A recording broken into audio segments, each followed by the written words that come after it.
Assalamualaikum warahmatullahi wabarakatuh. Selamat pagi anak-anak. Bertemu kembali dengan Ustazah.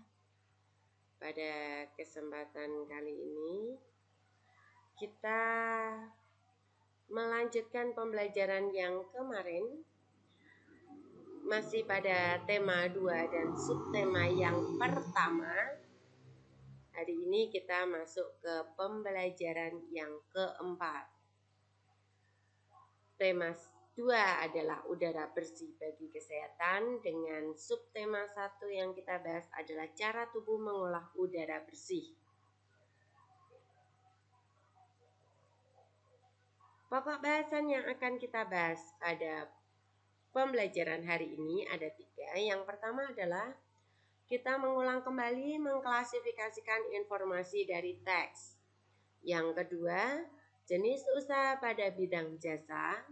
Yang ketiga, memahami makna tanggung jawab sebagai warga masyarakat. 3 hal ini yang akan kita pelajari pada kesempatan hari ini. Sebelumnya mari kita membaca terlebih dahulu. Kita gunakan waktu awal pembelajaran ini dengan literasi. Literasi bacaan ini juga ada di buku paket kalian, silahkan dibuka pada pembelajaran yang keempat. Di sini ada bacaan tentang melihat jejak Merapi di Kali Adem. Setelah bacakan, kalian simak sambil melihat video yang ada, serta bisa juga melihat buku paket kalian. Kali Adem terletak di lereng Gunung Merapi di Yogyakarta. Dahulu tempat ini terkenal sebagai lokasi perkemahan yang asri. Fasilitas di areal wisata Kali Adem dahulu cukup komplit.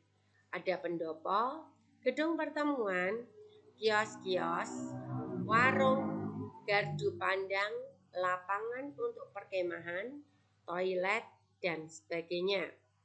Akan tetapi, setelah Merapi meletus pada bulan Juni 2006, sebagian besar fasilitas itu lenyap terkubur lahar. Saat ini, wisata Kali Adem sudah berubah nama menjadi Lavator Kali Adem. Sebagian besar pemandangan Kali Adem berupa hamparan pasir dan batuan bekas lahar.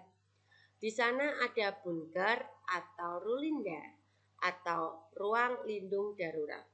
Bunker ini dibangun untuk tempat berlindung jika tiba-tiba Gunung Merapi menyemburkan awan panas. Di dalam bunker ini ada kamar mandi, tabung oksigen, masker, listrik, dan perlengkapan lainnya. Pintunya 2 lapis terbuat dari lempengan besi setebal 3 cm. Anak-anak, sebelumnya kalian sudah belajar tentang cara mengklasifikasikan informasi dari teks. Kita ulas kembali langkah-langkahnya. Mulai dari yang pertama, tentu saja kalian harus baca teks secara intensif. Yang kedua, pahami betul apa yang dibahas dalam teks atau apa yang dibicarakan di dalam teks yang akan kalian klasifikasikan informasinya.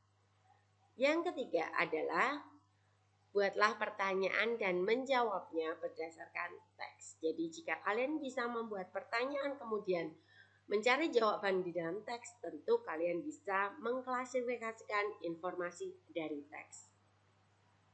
Kita lanjutkan. Pokok bahasan yang selanjutnya adalah jenis usaha di bidang jasa.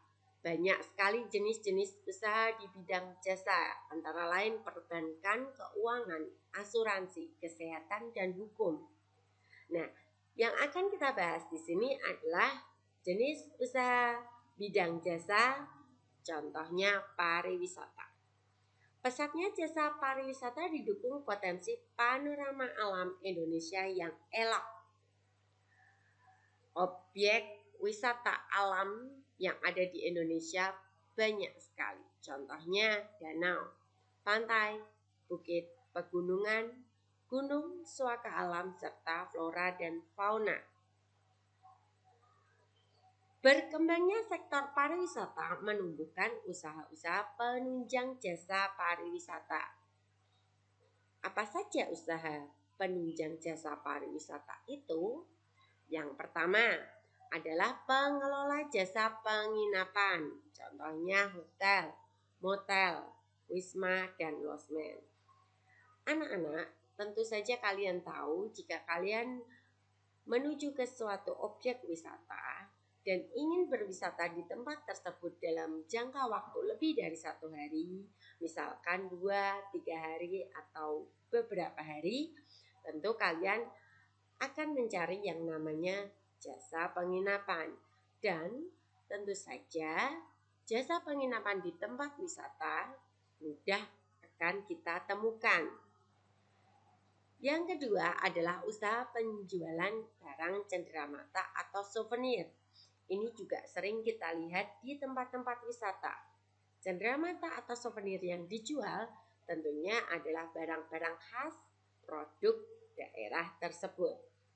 Yang ketiga adalah penyedia jasa pemandu wisata atau tour guide.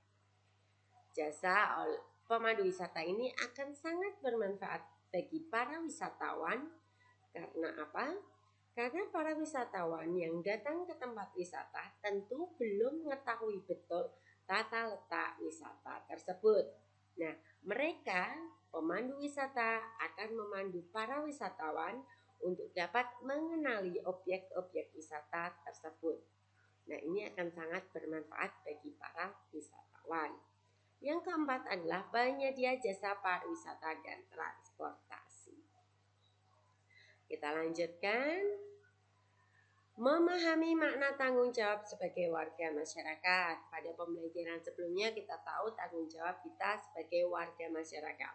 Nah, kita pahami maknanya. Tanggung jawab sebagai warga masyarakat dapat diartikan sebagai tugas dan kewajiban yang harus dilaksanakan seseorang dalam kedudukannya sebagai warga masyarakat. Untuk tetap menjaga hubungan baik dalam kehidupan masyarakat, setiap anggota masyarakat harus sadar akan tanggung jawabnya sebagai warga masyarakat. Nah, anak-anak, pembelajaran hari ini sampai di sini.